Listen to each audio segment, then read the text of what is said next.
What's going on, my babies? Welcome back to another episode of the Spiritual Word. As always, I apologize for any noises in the background in advance and anything of that nature. And before I start these, I like to start these off with a disclaimer by stating that these are for entertainment purposes only. Always do your own research to come to your own conclusions, to have your own answers, to make your decisions. And I believe in your ability to do so and to be your own person. So, in today's episode, we're going to be talking about inner child healing. So, first, let's talk about what your inner child is and what that means. So, naturally, through time, you progress in age, obviously, and your inner child is the child that you once were, and the child essence that you always have throughout your life. So, just because you age doesn't mean that that version of you is completely gone. And the child version of you is kind of like your core essence.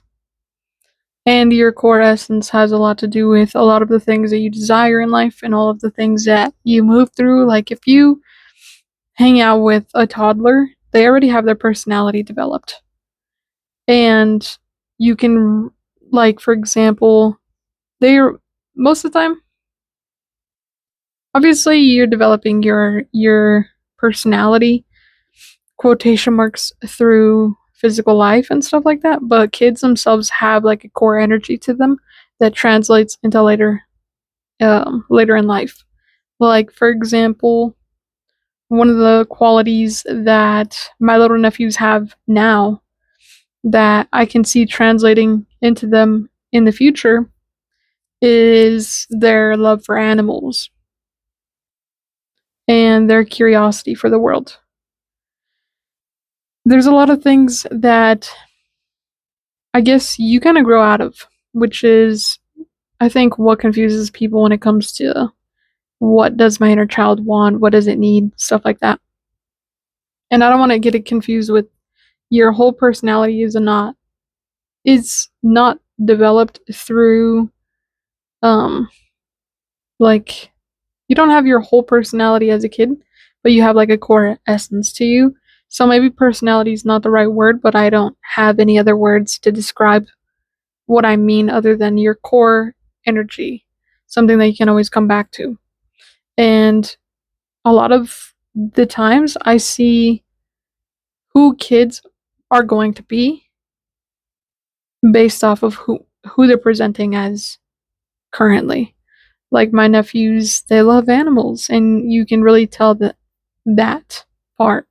You can tell that because they are super curious and they always want to be grabbing dogs and cats. And they might not be super duper gentle, but that's just because most kids are not gentle. That's like a kid thing.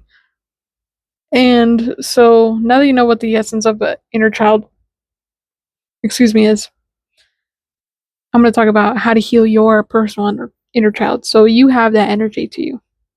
There's something about you that you had even when you were a kid. And using myself as an example,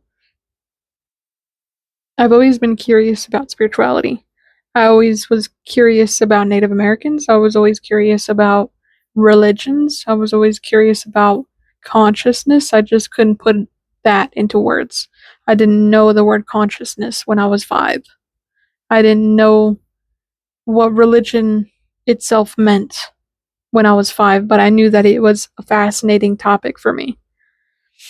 And I've always had a curiosity to me. Even when I was a kid, I was always exploring, I was always doing stuff. Another thing that I carried on from my child or my child self is my love for people. And my love for people in the sense that, like, I know what people are going through, so I'm going to be compassionate on purpose because I know what it's like to feel unwanted or, mean or like bullied. I know what it's like to be on the other side of getting hurt. And because of that, I always had a lot of compassion. And that's something that's carried out throughout my whole life.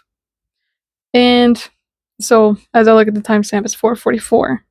And 4 talks about the number of stability. And also the number of foundations. So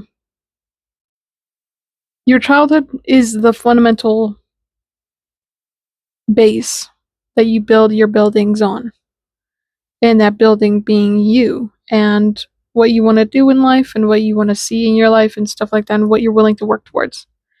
And so, how to heal your inner child? You really have to reflect on yourself and reflect on who your child self was, what you really enjoyed doing. Did you really enjoy making people laugh?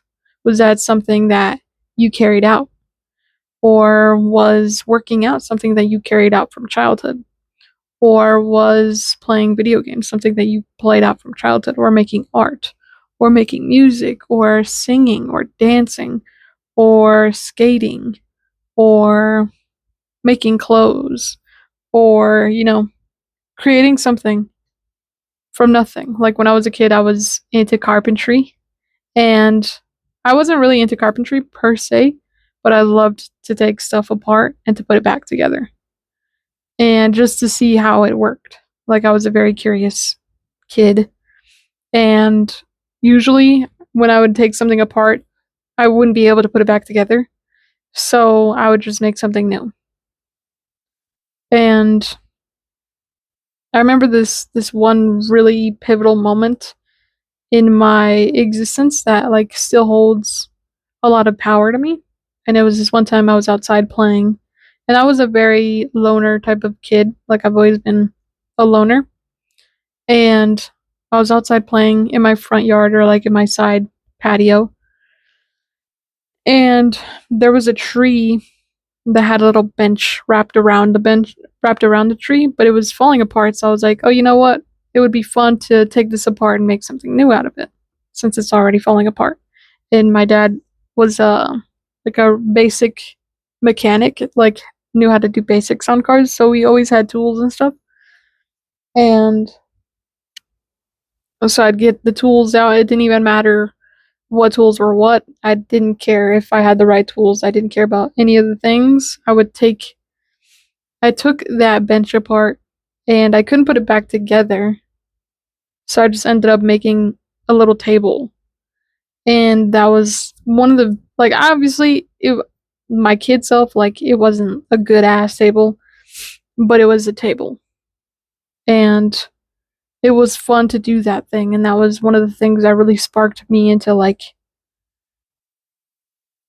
that's one of my most vivid memories that I have to this day. And I remember I was like 6 or 5 when I did that. I don't remember my exact age, but that was and still is one of the funnest memories that I have. So you can use memories to your advantage and memories that hold a lot of joy for you, even if they're the most mundane memories. Like that story itself, pretty boring, pretty short, pretty sweet, pretty simple, but it's a very basic thing.